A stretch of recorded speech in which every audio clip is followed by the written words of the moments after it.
Thank you all for once again showing up to listen to us rant about how maybe we were right, about how the Red Sox were right, about Rafael Devers' work ethic and sportsmanship. Speaking of Devers' team, wild win for the Gigantes on Tuesday with a walk-off inside the park home. It hurt. It hurt to watch. As Phillies fans, not happy. Comically enough, the internet researches and, well, old people unite to decide this is perhaps payback for 2 Phillies walk-off inside the park home runs against the Giants throughout the years. In 2000, Bobby Abreu did it in the 10th inning. And the year of 6 beers, 1989, my birth year. Bob Denier accomplished a 3-run walk-off insider as well. The Yankees have 2 fun stories. They finally parted ways with former batting champ DJ LeMahieu. DJ LeMahieu, adios, because let's face it, I don't know who's picking you up. At this point in your career, and speaking of the aforementioned walk-off, the umpire instead Phil's Giants game was 69. I think it was 69 years young. Missed very obvious calls. Not the reasoning, but a contributing factor for the loss, I'm sure. And a contributing factor for one of the best news we saw all week. The All-Star game will have automatic balls and strikes in ATL. Don't call it a comeback, Dallas.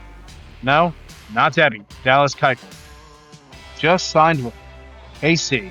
That straight-bearded bastard. How is it that he keeps getting work, but Greinke can't? Greinke hasn't retired. How is it that Keuchel can keep getting... You know what? I digress. Turner snubbed. Bobby Jenks forever. And the Nats GM and manager eating a bullet for the owner. All this and more on this week's episode of Drunks in the Pond. Be sure to like, follow, subscribe, comment, do all that fun jazz, and just show your appreciation, because we certainly appreciate you. As always, stay drunk.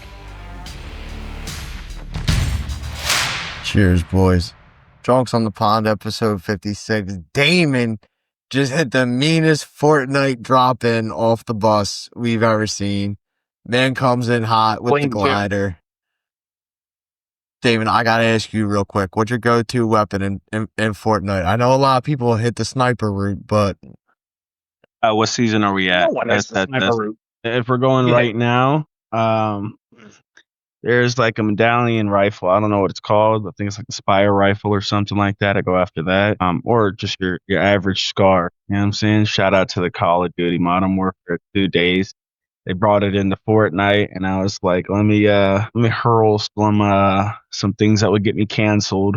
I set them on cam and use that SCAR and treat it like it's 07. Good old Call of Duty Modern Warfare 2 lobbies. Yeah, more like 2011 instead of 07. Shout out. You know, that was Halo 3 and 07. Shout out the best gun for Modern Warfare, though, being the Vector. Vector was the best gun, hands down. I love that gun. That was the first gun I actually ever prestiged. Jeez, you are dog water. Are you serious? No. Oh, no. You don't want to see me in Modern Warfare 2. Brother, I promise you. Promise you. All right. Trust me. But, you ain't touching me with 3-patch model Kimbo. Okay, my man. We'll see. I'm sniping you with them. I gotta tell you. Those things had like a 280-foot radius. All right. This isn't a video game channel. We talk baseball here. I gotta tell you, and Damon and Rich will know, obviously the fans won't. Whenever I do that countdown with the 5, 4, 3, 2, 1, like right before it kicks off, I always picture that scene from Wayne's World when they're in like the studio and dude showed them how to count down. He's like 5, 4, 3, and he slides it over. I always see Wayne and Garth up on the stage like, they're like, no, stop nodding. Just go with the whole countdown. It always kills me to think about it. Don't mouth it. Don't mouth along. Okay, welcome to Wayne's. I love that scene. The countdown, baseball doing its thing. I saw the unfortunate news, though, in baseball with the last member of the Home Run Derby getting announced, and it is none other than the short porch king himself, Jazz Chisholm Jr., Mr. Hard Tags and Bedazzled Bags himself. I gotta be honest, bro. This is a lackluster field. Like, O'Neal Cruz hits 110 mile an hour line drives, which I mean is great if we're playing dodgeball in the outfield. But like, really, Jazz Chisholm, is this how far we are from where like the All-Stars used to want to do it? Now it's just kind of like, it's like, what the hell is the point anymore? All right. I mean, yeah, listen, I agree. But there's three boppers. Three. The whole field should Cal be Raleigh, boppers. James Wood, and Rooker. Yeah, no, I agree. Do I think Acuna should be in it? No, it should be Matt Olson. Acuna hasn't even played 70 games this year. Hasn't even played 60. I don't think he played 50. Like, it's just crazy. Like, you go back to the 97 Derby when it was in Philly. Like, you had Bonds out there. You had McGuire, Sosa. Like, you had a 96. field. It might have been not 96. I always get the year mixed up. But, like, we had Yeah, a it was whole 96. It was field always of on the sluggers in that Derby. And Tell now me it's what's there. just like, I don't know, man. Like the home run derby's supposed to see like 450 to 500-foot bombs going places where it never usually does. Like last year in Texas, I don't know if it's maybe because it's more of a pitcher's park, but like the derby didn't hit the same there. Like I think the derby is always better played at like the short outfields.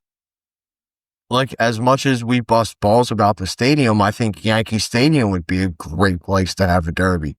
They've done it before. Josh Hamilton hit a record, what, 28 consecutive or just 28 in a round? However, but like, I don't know. I miss the old derby. All I got to say to that, you bring up that Josh Hamilton thing.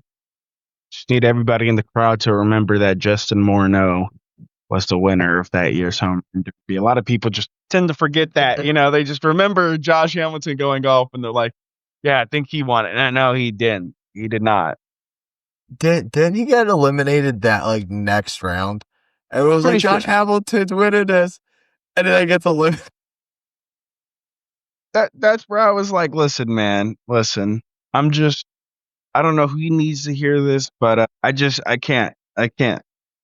But yeah, I guess in my opinion, I was on stream yesterday. I was messing around on stream, and somebody goes, "Did you see that Jose Ramirez opted out of the All-Star game?" What? I don't know. I feel like it's becoming the Pro Bowl. That's fair. Give it 10 years, it won't even be televised. It'll be streamed. And it just, I don't know. Like NBA All-Star Weekend always. It's funny. I was just having this conversation earlier today with a former client of mine. Played in the bigs for 14 years, and me and him were talking about marketing with players and stuff because long and short, a couple of my guys are asking me, yeah, not gonna do it. Anyways, I'm talking to him like, yeah, dude, baseball's kind of a hard sport to market. And he's like, what do you mean? I'm like, go look at some like mid-tier basketball guy. You know, some average basketball player probably has more endorsements than your, major baseball player. Like, I'm willing to go out on a limb and say Jaime Jaquez has a better endorsement portfolio. He's a small forward, I think, for the Heat.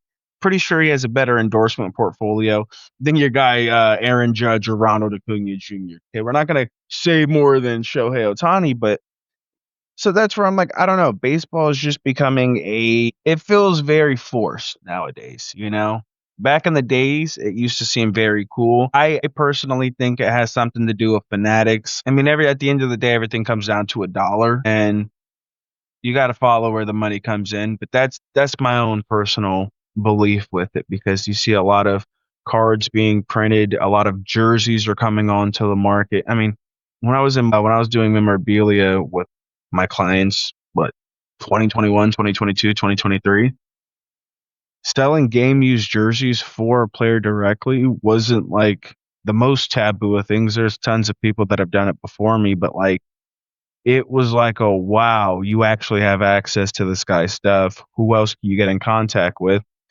Versus nowadays, it just seems like you're seeing everybody's jerseys being sold. Everybody is. And I mean, Fanatics, in my opinion, is just a more modern and way more expansive version of Steiner Sports. I mean, from what I was told in just stories that I was told about memorabilia. Jeter jerseys before the Yankees signed with Steiner Sports. Jeter jerseys were selling for like $75,000 a pop in private sales. Steiner Sports gets it. Yeah, but I mean, you have to remember the team owns it.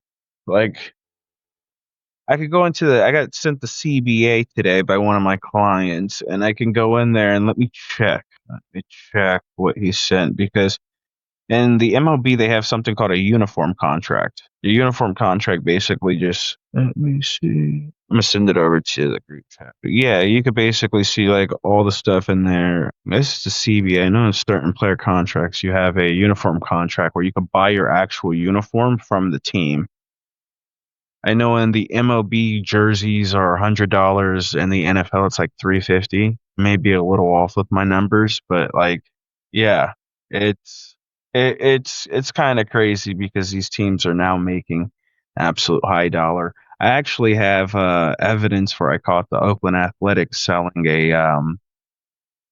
they basically lied about the authenticity of a jersey to sell it, and then I actually had the real jersey and I sold it for more. It's kind of funny.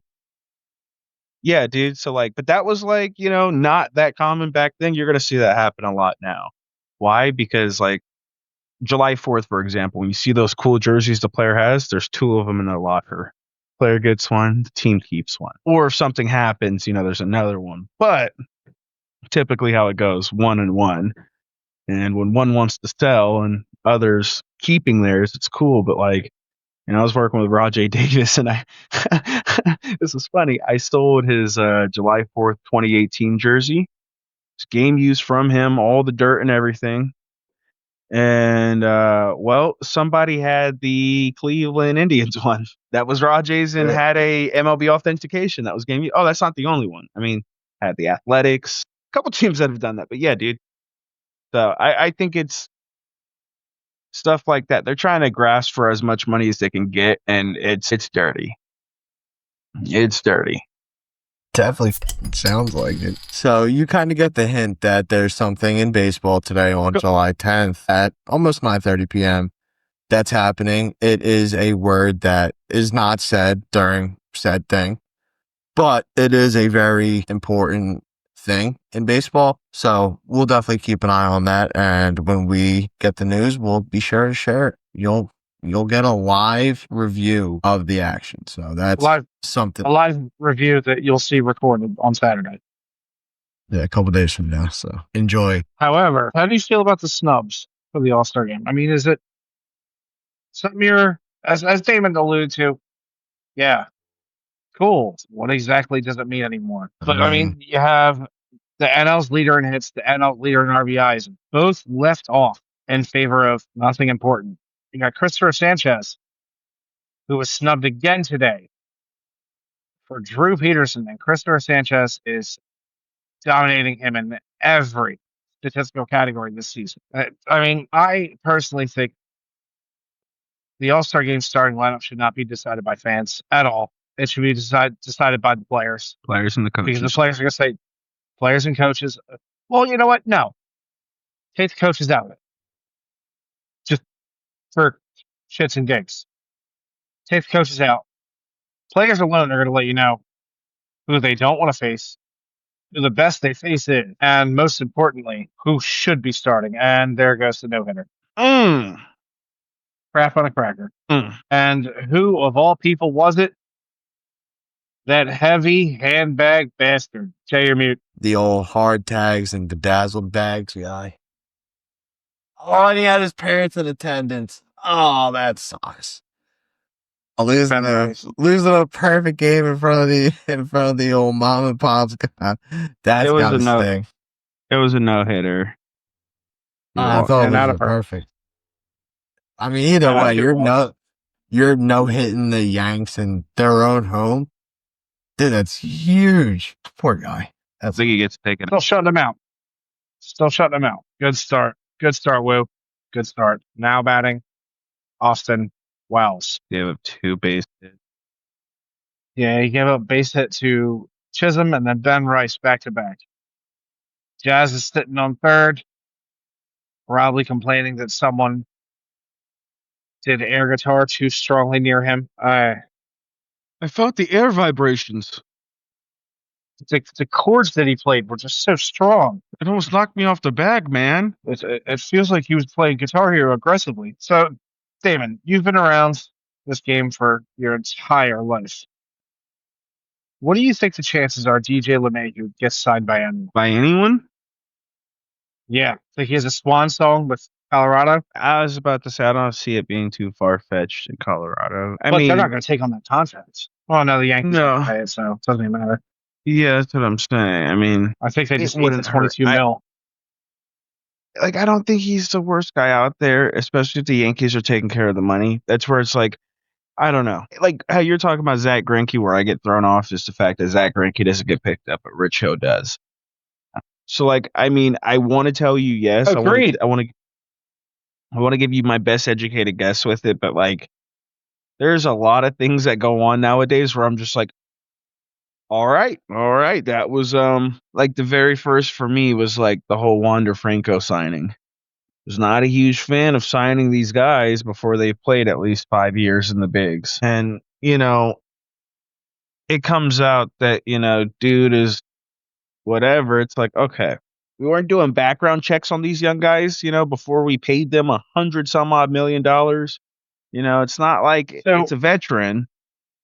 Isn't there a clause in his contract where he got like a full no payment? Yeah, I'm pretty sure that happens with guys. Like if you like something like that happens, what he went through, we're not Yeah. paying. But like say that you get injured and you want to retire, like if homie blew out his knee and he couldn't come back and perform at the same rate, if he wanted to retire, pretty sure they'd owe him that cash. I mean, I've heard about Yeah. insurance on the contracts, which that's what they're talking about with Strasburg's contract is the Nationals didn't have insurance on it, which I don't know that much, that's why I'm going to school, trying to figure out what all that means. But yeah, dude. So what is come on, if you don't have insurance in the contracts, or if you do, what about our boy who has a website dedicated to him, Anthony Rendon? Yeah, again, that's what I'm saying. Like, I don't know what every contract looks like to where it's like, I don't know. Yeah, you don't know the fine letters. Yeah, because like if they're just like, yo, let's just get rid of them, you got to pay them. But like, say that there's insurance. I think if it's like you have to retire for medical reasons, they could pay you less. I don't know. It would be messed up if they did, but like I could see a team trying to, cap out like that where it's like, okay, hey, we saw another team on the hook paying a guy $25 million for 10 years and he wasn't even playing for them. We don't want to do that. You see what I'm saying? So Yeah, I guess that's why you have like Bobby Bonilla Day and stuff like that too. yeah, and I mean the game's evolving so fast with stuff like that to where it's like, don't even get me started what it's going to look like with the Shohei Ohtani contract. Because, we're talking about Bobby Bonilla. That's what, 1.3? We're not talking about 68 million annually. Like, this dude's going to be one of the top paid CEOs in the U.S. Not even be working. He set himself up. That's a good man. That's 20 years of prosperity. I mean, personally, in my opinion, you have a good agent. You have a very good agent there, Mr. Shohei. Ned Stunting over at CAA. The only reason I know that I was looking at because Yamamoto's and Sasaki's agent, I thought they would all have the same agent. They don't. Yamamoto and Sasaki do, I'm pretty sure. That's Joel Wolf. Shouts out to Joel Wolf, though. Dude's lit. Dude is super cool. Super cool guy. But yeah, that's what I tell you, dude. I mean, you hear people talking about we're going to go towards a lockout in, 2027? We might have to address all these contracts. There might be something like that. I would hope that teams, paying guys this much would start inserting actual background checks or hiring private investigators to know exactly who they're hiring on and off the field because it's just, I don't know, not just guys like Wander Franco. You have guys like Julio Arias, where I thought he was going to be the next great guy. I honestly, one of my favorite pitchers to use in MLB The Show, and now he's out of the game. So you have instances like that where he could have been a $30 million a year guy, but We're not in the same day and age as we used to be back in the day, where guys used to get away with that kind of stuff. Guys used to get away with all kinds of stuff, but there wasn't social media. There weren't cameras on every corner. Restaurant outside of every restaurant. I mean, there's cameras literally everywhere. You're not getting away with it. So it's in your best interest. And then with how eager people are to go to the media, I mean, even if they're wrong, they're willing to go to the media. Like, I'm not going to say what athlete it was, but there's an athlete this past week who's their baby mother decided to air something out on her social media, and it just backfired on her.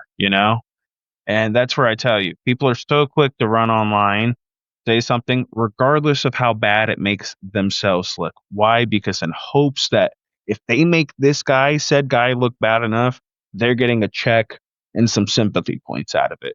So, I mean, it's a weird, dicey game we're playing because, they allow lawsuits like they allow people to sleep in the homeless shelters, and people are only getting paid more. When you do that, like whistleblowing via social media and everything like that, it reminds me exactly like The Dark Knight, where the dude goes and he's talking to Morgan Freeman. He goes, "Well, I want this amount of money for this many years to not tell everyone this bad news that you don't want out." Okay, well, you want a guy who beats up criminals and people who do blackmail and extortion to not come after you? Then go right ahead. Say it. Say it everywhere you can. You get all these baby mama drama and all this other crap where people just say this stuff on social media. And then it's like, yeah, but there's two sides to every story. Thank you. The one thing that I'll never understand is the amount that some of these athletes get put on the hook for child support. It's like, yeah, does your kid really need $11,000 a week? More like 12 a month, but that's per kid. Oh, sorry. I was thinking Nick Cannon. Oh, that's $11,000. That's a little $11,000 a week for what? 35 kids? Listen, he's done well for himself. The millions are being put to work. That's why that guy can never have a day off. Listen. He chose plan A in life. There is no such thing as plan B. Just saying. 0. It was full steam ahead, baby. That's it. No looking back. No regrets. Who was the one NFL player? I can't remember his name. Cromartie. Yeah, Antonio Rogers Cromartie. Yeah. Dude, how many kids does he have? He can field a football team, can't he? Or at least the offense? I think they're thinking about Phillip Rivers. Phillip Rivers can spot an entire offense. I think Rogers Cromartie. I think it's like 9. I think it's like 9. Rivers has that weird Mormon thing going on. Rivers is down. I mean, Rivers would have to play quarterback if he wanted all of his kids there. He's got 7 daughters and 3 sons. Yeah, my man. Playing flag football. Sorry, dude. My man's playing steady QB for the full offense. He's doing QB. He's going QB center and then passing it to himself at tight end. Like, my man's a starting quarterback, and his entire offense is his own family. Not even his own family, his own kids. His own spawn. My man was finishing up an NFL season. He's like, you know what I really want to do? Add some stress to my life, have another kid. They're like, yo, you're already at 7, bro. Like, what are you doing? He's like, I have nothing to do in the NFL offseason. So I want to get my wife pregnant and do whatever she needs. So you want to know the craziest thing? I looked up, this is a thing in the New York Post from 2016, and this is still just absolutely egregious. He was paying $3,500 a month per kid in child support, and that was an estimated $336,000 a year, and that was back in 2016. The only thing I can think of is Tyrone Biggles from Chappelle's Show. God damn! That's no, dog. At some point, you just gotta step in and just start fathering some of these kids to get the child support payment down. Like, yo, just be in your kid's life. It's that easy. I'm looking at it right now. I got you. God damn. I'm just saying, bro. 336,000. I mean, God, God damn. it's yeah, been dude. almost half a mil Like, on child support. well, here's the real question that you gotta ask yourself though. Are them kids in private school? How often do they get new clothes? What does their diet look like? Do they all eat the same? So like if because like I'm gonna be honest with you, dude. Like when we were growing up, we were eating sushi and all that every night. We had nannies cooking our steaks when our mom was out the house. Like we was just living like kings, not knowing, that wasn't real life. Well, he's got 8 of them. There's 3 of us. That's 5 more giblets to feed, dog. And that's a lot of mouths outside of yourself.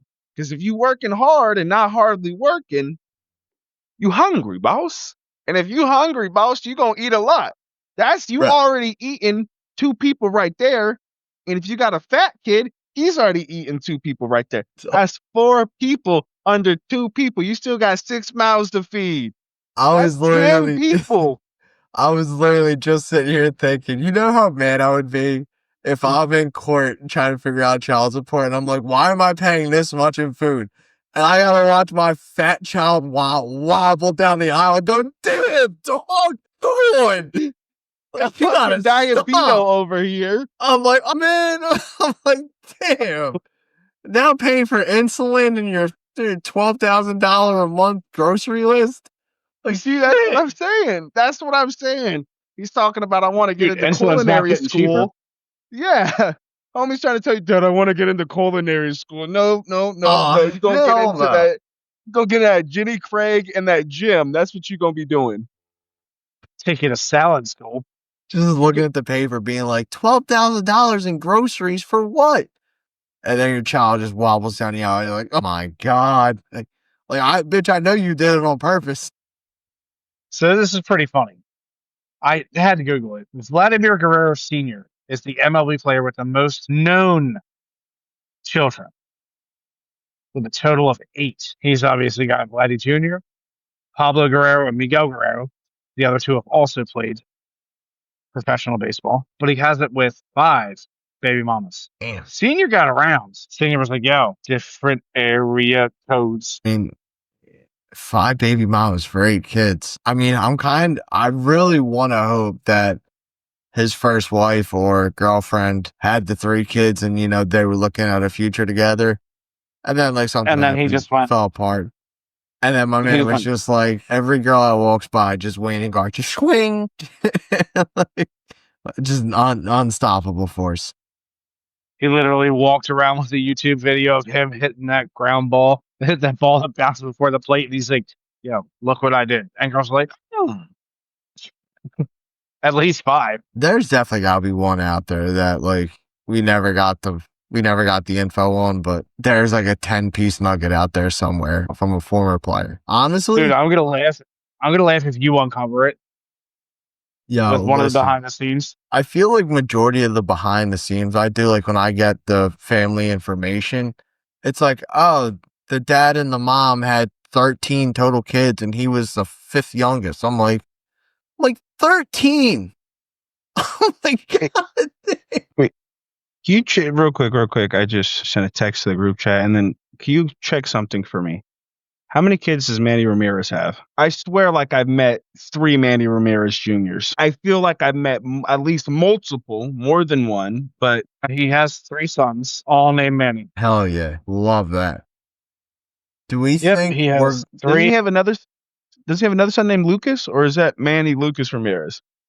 He does have a Lucas, but he also goes by Manny. So here it is. Ramirez has 3 sons. Manny Ramirez Jr., born in 95. Manuelito Ramirez, born in 03. And Lucas Ramirez, but Lucas goes by Manny. You gotta be a cheating bastard with that second name. He's like, damn, I already did a Manny. He's like, he took the eraser, scribbled off the last 2. I told you guys I wasn't lying. I knew for a fact I met multiple Manny Ramirez's because the oldest one used to ding dong ditch us when we were younger. Okay. We go knock on a door. Well, it wasn't him answering. He was gone at the baseball academy. who was this Manny Ramirez Jr.? And you couldn't point the blame at anybody because it was like George Foreman. You know, you met one of the George Foremans. Damn it, you met George Foreman. You can't tell somebody which one it was because it's like shit. There's 8 of them. Man, They're all George. man got by little Manny Ramirez. Hey, I'm sitting here, bro. When I'm seeing all their names pop up, I'm like, bro, hold on, That's awesome. Dude, you know Lucas is probably like, Lucas. Shut up, Manny. Yeah, it's like all right, easy, Manny.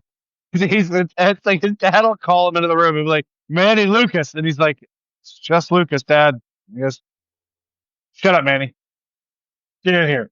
I don't know why that bothers me so much. I don't know. I was It's expecting weird. him.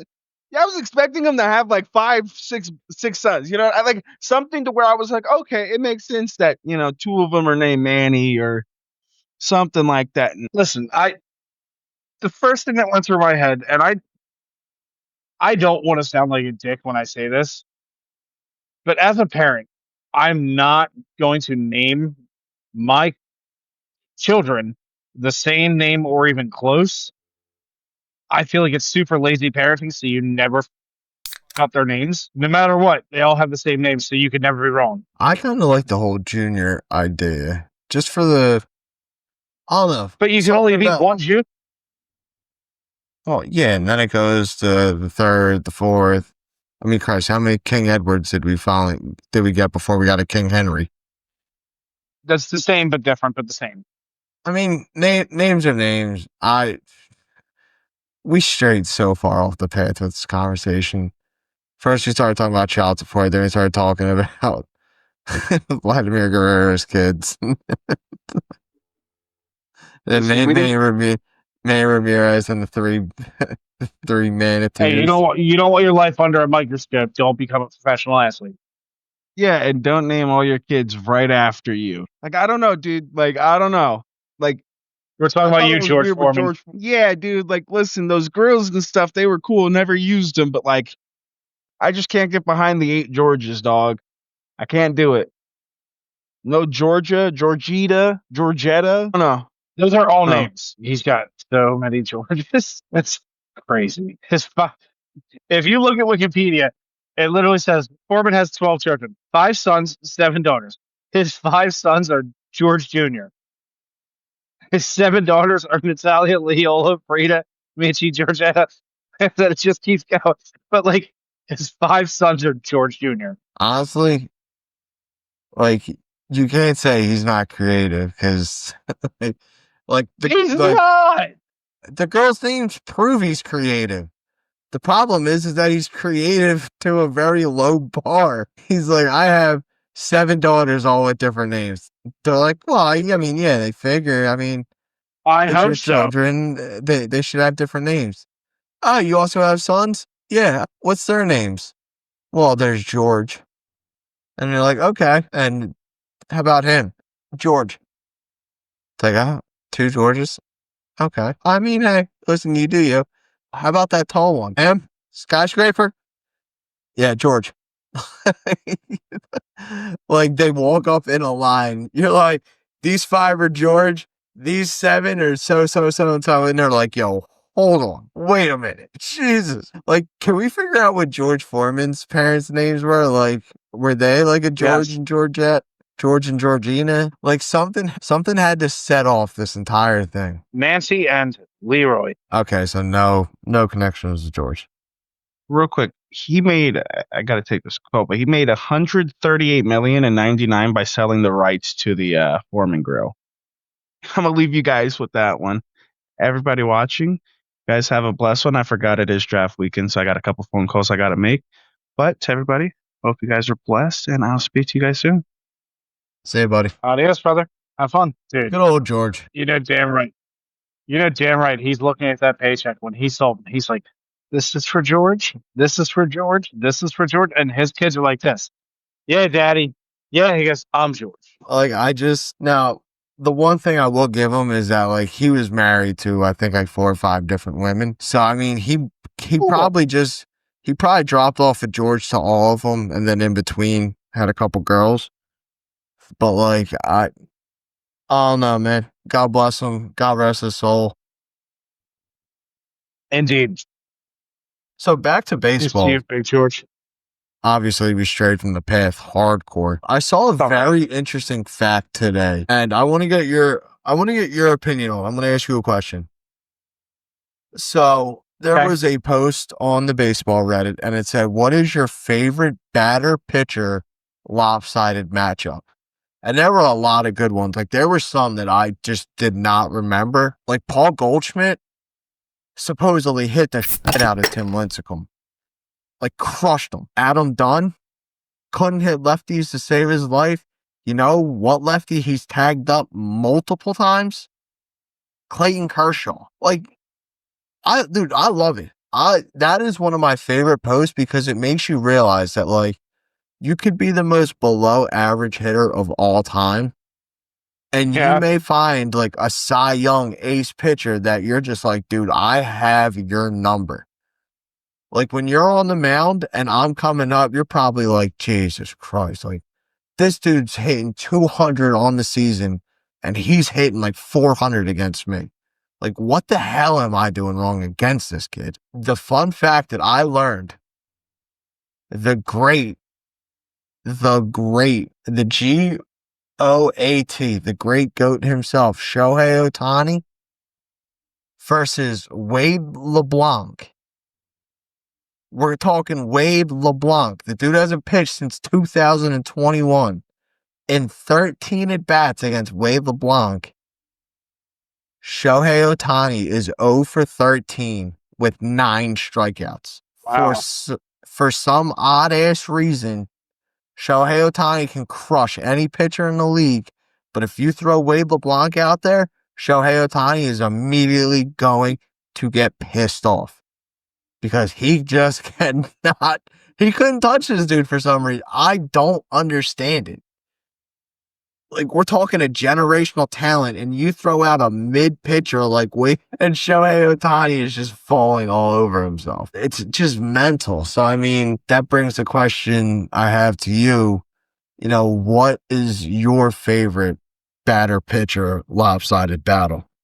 It just happened last week. Oh, man. So it's not that it was like dominating one way or the other. It's just the entire lineup comparatively versus this starter.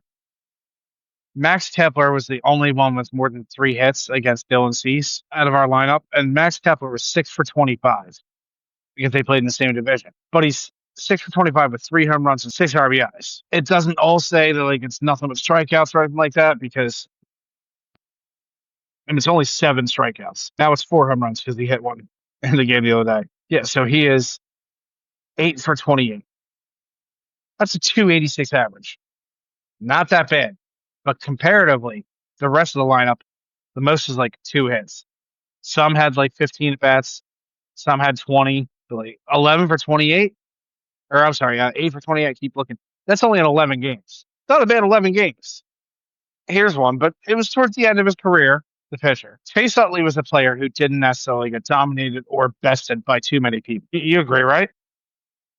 No, I'd say so. Chase Utley was 2 for 13 against Greg Maddux with 2 strikeouts. That means every single time, except for 2 times, he put the ball in play. Kind of impressive. That's what Greg wanted you to do. Yeah, no arguing with that. But that's for a 154 average. I'm sure there's someone who was a lot worse against Greg Maddux because Greg Maddux, I mean, there's plenty of people out there who just refuse to try against him or Randy for that matter. And John Kruk versus If you want to see an insane stat, like insane, I actually, because this one is always in my head. I always remember this. Look up Tony Gwynn's batting stats against Greg Maddux. You talk about someone that Greg Maddux could not get out no matter how hard he tried. Dude, I think Gwynn hit over, it was either 400 or a little under 400 against Maddux. Like, I don't know what he had on him. Holy shit. Dude, Gwynn used Holy to... shit. He was 39 for 91. Yeah. With a 429 batting average. Yep, that was it. Holy Holy crap. However, 91 at bats, but 103 plate appearances, 10 walks. 10 walks against Greg is insane. Bro, Tony Gwynn, I don't think we really give enough credit as like the greatest pure hitter of all time. Like, this dude was giving Greg Maddux fits. And we know Greg Maddux is what? The back-to-back-to-back Cy Young winner in the 90s? Yeah. Yeah, and we also know that Greg Maddux is a goddamn psychopath. Yeah. Like, the dude's a legit, like, he should be medicated. He is a freak mentally. I love him. I think he's the greatest pitcher of all time. All time. I don't care what anyone says. He wasn't the professor for no reason. But, dude, Tony Gwynn humiliated you, dog. If there's anyone who I would think would do it within the career span of both of them, who else would it be? Who else can hit Greg that well? No one. I'm just saying, no one off the top of my head. Like, if you looked it up, you could probably find someone who's like 3 for 5 against him. But if we're That talking doesn't like a minimum of like, let's say if we're talking like a minimum of like 80 plate appearances, there's probably no one hitting over 275. Yeah. Like, Tony Gwynn is in a class of his own until you get to like the 270s. And then it's probably, I don't know, you probably have a bunch of guys just kind of lingering in that area. But I mean, like you said, we're talking about Greg Maddux here. We're not talking about like Real Cormier or, Shut the hell up. you know, Dave Cobb. Three Phils are in the top 7 against Greg Maddux. I mean, I think that's fair. I mean, we faced him a lot. Yes, and there are 3 former Phils within 2000s on. Jeff Jenkins is number 2 all time with a 426 batting average. How many plate appearances? 67. Okay. All right. We'll give him that. Bobby Abreu hits 400 with 63. Stud. Love Bobby. This one shocks me. Like, almost disbelief. We're talking mid-2000s. We're talking about they won and have a ring with the Phils. You know what? I think I know who it is, too. Go right ahead. It's Matt Stairs, ain't it? Nope. No? All right. I was going to say, if it's Matt Stairs, that's insane. Is it Pat Burrell? That's a starter. Yes, it is. But that's righty on righty violence. Jenkins, Abreu, and Gwynn, they're the top 3. Burrell's number 7 with 53 plate appearances. He hit 347. That's crazy, man. For Pat Burrell, the guy that we countlessly yelled at into our TVs for striking out on a pitch that was 7 feet out the zone, a la Nick Castellanos. Here's my thing with, all right, so I'm going to make 2 points here. First point being, as much as we enjoyed 2008 and the World Series win, which obviously we should have enjoyed because it was a great time for Phillies baseball, we don't really talk about how bad Pat Burrell was during that entire series. Like, you talk about a guy that had 1 hit that entire World Series. Now, mind you, it went to what, 5 games? I think we won the series 4-1. Yeah, against Tampa, yeah. Like, 5-game series, you probably averaged about 4 or 5 at bats. You had 1 hit, and you started every single game. 1 hit does not get talked about enough. And then point 2 being, like, this all circles back to pretty much the beginning statement, was just like, there were some guys who just could not hit a pitcher no matter what. And then you get a Cy Young back-to-back-to-back winner on the mound. And as Rich said, you could be Jeff Jenkins, Bobby Abreu, or, you know, Hall of Fame Tony Gwynn. And all of a sudden you're hitting 400 against this dude and everything he's throwing is just a meatball. Baseball's weird. Baseball is so weird. All right, so we got Tony Gwynn, Jeff Jenkins, Bobby Abreu, Hal Morris at number 4 at 380, Mike Lowell at 5, 367, Todd Helton at 6, about at 364. But all right, let's just look at this. And I'm looking through basically what is the top 25 here. There's a guy here with 126 plate appearances. That's more than Tony Gwynn with, where's that stat line? 10 home runs and 22 RBIs against Greg Maddux with a 313 average, What no team did he walks. play for? Let's just say he had one of the most iconic hits of all time against the Yankees Against the Yankees? in a World Series game. No Luis Gonzalez? Dude, he put Maddux over his knee and spanked him. I'm looking through this top 25 list. No one else has more than 4 home runs against him. Hold on. You're telling me Elgon? So He, I'm not saying you're wrong. I'm just trying to figure out like where Maddux would have played like Arizona that many times or Houston that many times. I mean, because you said it's over 100 plate appearances. yeah, but don't forget, Luis Gonzalez also played on the Astros, and he played 19. Yeah, but that's just crazy. Like 120 plate appearances. I mean, there had to be. Ah, God. I mean, the Astros have been around for a long time. We both know that. Yeah, so I at just- one point in the mid 90s, weren't the Astros and the Braves in the same division? I was going to say, were the Braves in the NL Central at some point? I don't know. That's the only thing I can think of. Dude, he came up in 90. Okay. So the National League Central was created in 1994 by moving 2 teams from the National League, the Reds and the Astros, and 3 teams from the National League East, the Cubs, the Pirates, and the St. Louis Cardinals. When the division was created in 1994, the Pirates were originally supposed to stay in the East, while the Braves were to be moved to the Central from the West. However, the Braves wanting to form a natural rivalry with the Florida Marlins requested to remain in the East. So, and that's it. Since then, the Pirates have tried several times unsuccessfully to be placed back in the East. Why is they going to be right below the Marlins? They're like, please just let us come back. We don't want to play these teams anymore. The Cubs beat us out. The Cardinals kick our ass. The Brewers just abuse. We got to watch Ramos Ramirez go around this division like everyone was his girlfriend. He never wanted to come It's back. like a blunt. Dude, he really was. The only team he didn't play for was he didn't play for the Reds or the Cardinals. He played for the Cardinals.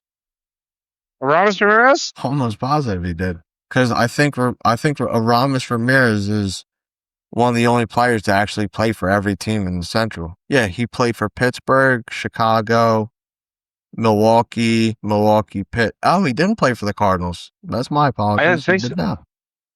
And then he, He didn't played play for for everybody Cincinnati but the either. Cardinals. And the Reds. I thought he was. That's weird. I thought. No, it's just I could have swore. he had 2 swan songs with Milwaukee. And I'm sorry, he got traded midseason. It's from Milwaukee to Pittsburgh. And he got traded back to Pittsburgh in his final year. He's like, gee. He's like, whatever, man. Might as well just get it out of the way. It's cool. I still got my home in Pittsburgh. All right, so here we go. Several MLB players have played for every team within a specific division. 6 players have achieved the feat of playing for all 5 teams. It's Matt Hergis in the NL West, Cesar Torres in the Central, Steve Finley in the West, Kelly Johnson in the AL East, Mark McLemore in the AL West, and Steve Pearce in the AL East. Kind of possible So- tag. My apologies, Aramis Ramirez is not one of them. I definitely knew Steve Pearce. I feel like I should have known Cesar Torres to do it, though. That's not a surprising one because he was definitely one of those weird journeymans at a certain point in his career. Because I feel like he spent a lot of time on the Cubs. And then I kind of feel like he was just like, all right, peace. Yeah, he was. So this makes it more interesting. He actually started with Toronto, went to the Dodgers, then he went to the Cubs, then Pittsburgh, St. Louis, Baltimore for almost 4 years, Milwaukee, Washington, and Cincinnati. I don't remember him as a national in 2012, but he was. So there. wait, which division for did he all. play for? The NL Central. But he didn't. Wait, hold on. Yeah, wait. There's Milwaukee, Cincinnati, St. Louis, Pittsburgh, and the Cubs. Yeah. Okay. You Yeah. did it. Sorry. I was trying to. It's obviously not in order. My brain's sun fried today. Dude, my nose is red. My neck is red. I think Yeah. Rudolph the Red-Nosed Reindeer right now with the sunburn.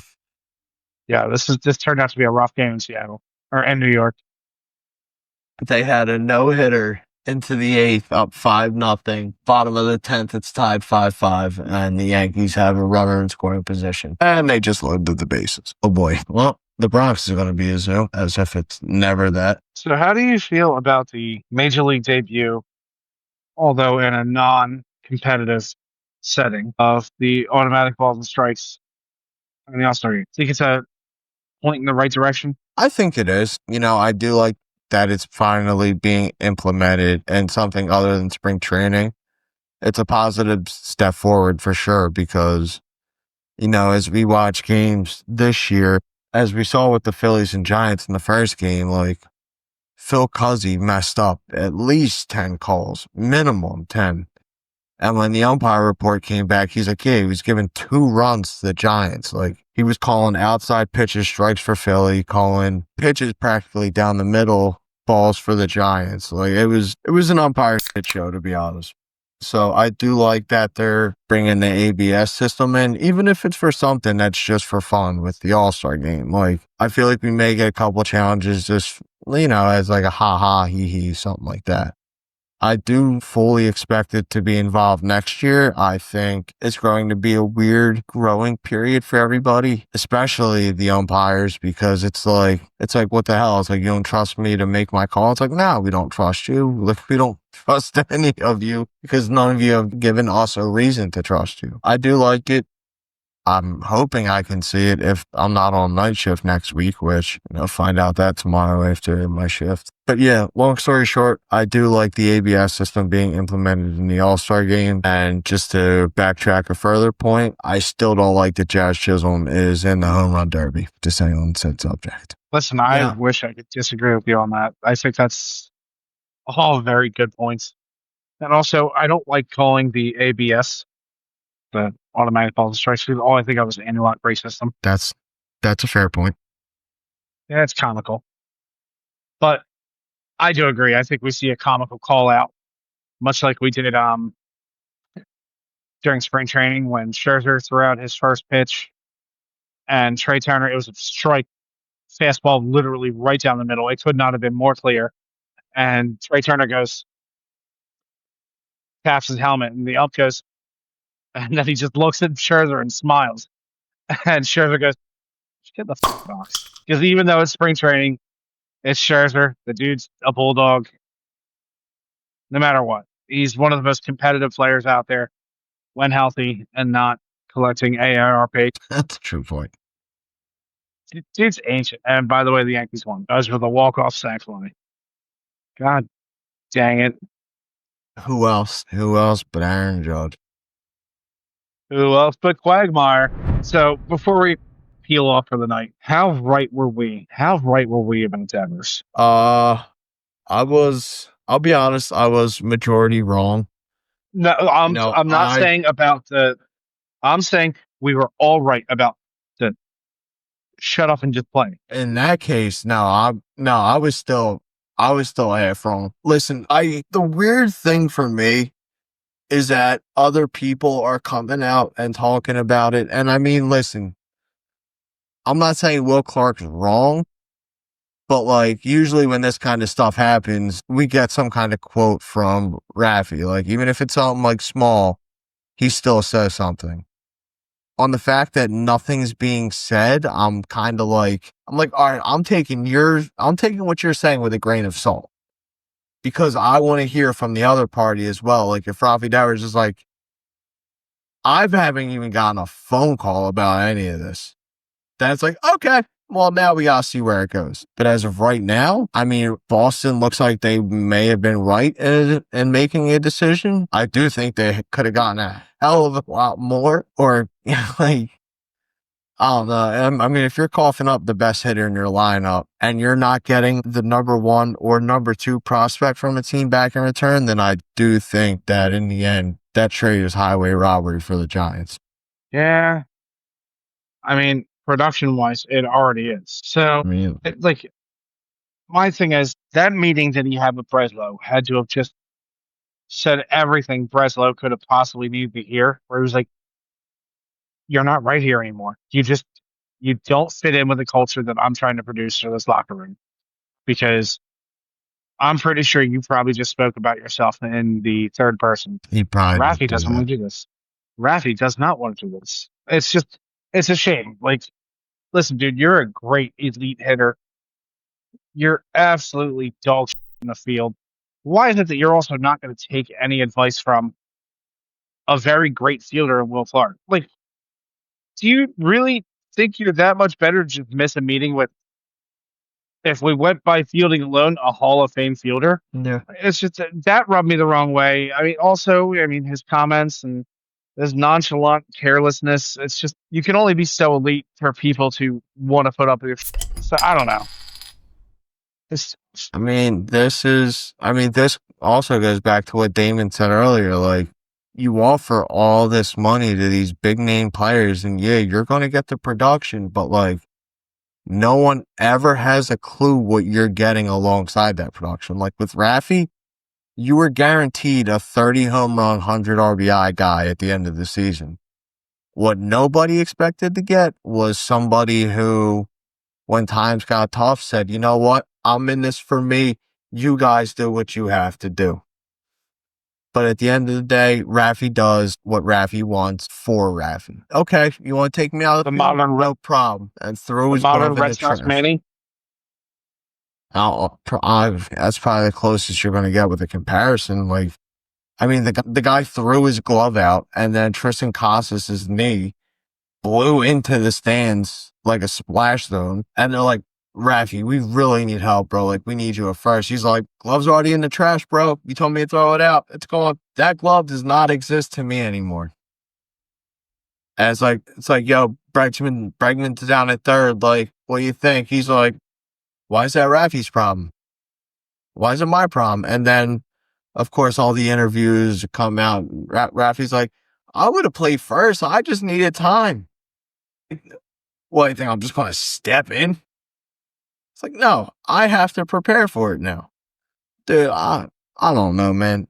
All this drama, like, where's it getting us? Because the Giants right now are in a weird place. The Red Sox are on a 7-game win streak. And I don't know what the hell's going on with the Red Sox. All I know is that there's 3 teams ahead of them. No one else does it. Like, are they sellers? Are they buyers? Are they? They can't stand packs. I would be genuinely surprised if they didn't sell at the deadline, because you have a very overcrowded outfield. It's not very crowded. It's just now you're starting to see that in the big picture, there's not really a spot for Jarren Duran. Which is crazy. Yeah, I mean, now you have Roman Anthony, you have Wilyer Abreu, you have Cedar Rafaela, who's 1 month he's hitting Antarctica below freezing. Other times he's in the middle of the Serengeti burning hot. Like, you don't know what you're getting with him, and the fact that you say there's no room for Jarren Duran in the future and he's old now. And you know what, man? Sell him off. Sell off Chapman. 26? 26, 27, maybe. No. Yeah. He debuted. Had to be 21. Yeah, he's probably like 26, 27. Take a quick glance here. Jarren Duran is 28 years old. Going to be 29 by the end of the season. Okay. So, yeah, he's late 20s. Congratulations. You're younger than me. However, a free agent in 2029. I still can't believe the Red Sox said no to the $4 million and we took it to arbitration. Like that's insane, dude. After that year of production, an all-star appearance, Jarren Duran's like, I'll take $4 million. And the Red Sox are like, you get 3.5. And he's like, bro, what? He's like, you can't match me for $4 million, but you'll give Cedar Rafaela. Wasn't he also All-Star Game MVP?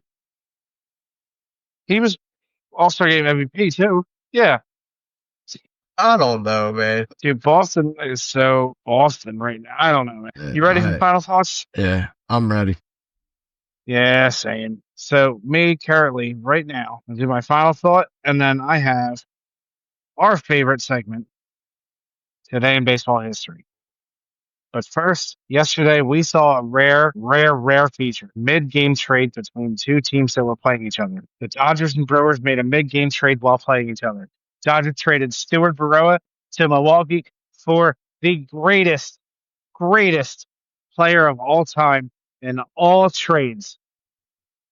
Cash. I did not say it. There was more than one player traded. I just said they traded with each other. So he just literally mid-game was like, is someone gonna bring me my stuff? Am I still allowed in our locker room? But the locker room said, "You better go across the hall, my man." Core. Dave Roberts looked at me and goes, "You can just get out." It kind of reminds me of Joe Dirt when Kid Rock's telling Joe Dirt to go away. "We don't want you around here no more. Why don't you go to Burger King? Why don't you get you some Lion Burgers, some French fries? Maybe a You walking down, washing a can. You little sissy boy, that Flappard sucks." You suck. That'd be hysterical. I hope that's how it happened. I hope they did it with the full Joe Dirt quote. They probably didn't because I don't think Stuart Baroa has ever seen Joe Dirt. It's like, hey, Stewart, we traded you to the team across the hall. And he's like, "You don't want me around here no more." That's why Dad named you Joe Dirt, son, none maker. Joe Dirt. PK's just sitting there on the bench going, and he's like, "Dude, what do I even do? I just gotta, come on, man." Luckily, my neck broke my fall. You ate off space poopy. So let me conclude this with today in baseball. So here's two. One's awesome. The other one is just going back and showing how pathetic money was in this game at one point. To save train fare for the single date appearance, Connie Mack takes along just two A's pitchers to Cleveland. Lou Krause, the A's starting pitcher, gave up 4 hits in the first inning and brought in his replacement in the first inning. Eddie Rommel. He pitched 17 innings in relief, one giving up a record 29 hits, but he got the win 18-17. Cleveland's Johnny Burnett set a major league record, collecting 9 hits and 11 at bats. This is a doubleheader. While the A's Jimmy Fox stroked 6 hits, including 3 home runs, for a record-tying 16 total bases. 1932 was stupid. I'm sorry, that was not a doubleheader. That was one freaking game. And no one's ever going to break Johnny Burnett's record of 9 hits in a game. Not nowadays. No. So, where's the other one? Oh, I really like this one. I thought this was a fun little bit of a cool history. Ranger slugger Lance Parrish in 1982 hit his 3rd grand slam of the week in a 6-5 win over the Tigers, tying the major league record set by Detroit's Jim Northrup in 1968. Parrish also hit grand slams on July 4th and July 7th. So that was 5 in one season. 20 RBIs from 5 swings. Pretty incredible. So let me ask you this. What do you think is more impressive? That Lance Parrish stat or the fact that Don Mattingly hit 6... I'm sorry. Larry Parrish. Larry Parrish. Can't give Larry Parrish can't give Lance stat. Parrish any credit. Larry Parrish. Or, so his grand Larry slams Parrish. in the week, or Don Mattingly's 6 grand slams in the 1987 season. However, Don Mattingly never hit another one throughout his entire career, prior or post. But 6 in a single season? Like, when That's Don came off the incredible. bat with the bases loaded, you're like, "Oh, dude, he's already got 5. There's no way he can do it again." Yeah, but you never had to worry about it. You never had to worry about it any other time in his career, ever. You can't That's what's tell. No, I don't think that's fair. I think after he hit 6 in a year, from 87 on with the bases loaded, someone was probably like, he's like, "I know Don's been a little cold, but like, remember that 87 season?" Dude, it's 98. Probably gave people nightmares after that one. Sure. However, it's kind of funny. It is. That's silly. I want to say 6 in a season because it's still better than 5. Duh. That's mass. But for him, for Larry Parrish, Larry Parrish. That name's really fun to say. Larry Parrish. It's not Lawrence often you get Parrish. double R's, and it's not often you get, so it's comical to me. But for him to hit 5 within a span of literally 8 games, 9 games, because he hit his third within a week, and then he had 2 more in 3 days. So we're looking at a 9-day swing. That's incredible. That's some solid work at the plate. Hells yeah. I mean, I would think at some point you just gotta go Bonds and be like, dude, I'd rather give up the 1 run now than the 4 in a millisecond. I'm reading this completely wrong. I am so heat stricken from today. He only had 3 in the week of this week because it was on this date, Yeah. and he had Grand Slams on July 4th and 7th and the 10th. 3 in a week, still damn good. All right. Well, I'm going to go to bed. Well, then I'll make mine quickly. For my final thought, obviously, just want to thank everyone who tuned into the new behind the scenes on Marv Thornberry. I got to be honest, I was in a state of shock when I woke up to check the stats and saw 200 views in just the span of a day, because usually we try to promote our videos, get a bigger audience and reach a newer crowd, and I did absolutely zero promotion with that, and seeing 200 views meant a ton. I love the feedback. You guys are awesome. I can't wait to show you this next one I've been working on. So for all of you, thank you very much from the bottom of my heart. It truly means a lot. But with that being said, Rich yawning, it being 10:40, work comes early and the boys need to get their beauty sleep. But I'm Jay. Definitely. That's Rich. Damon was out of here earlier.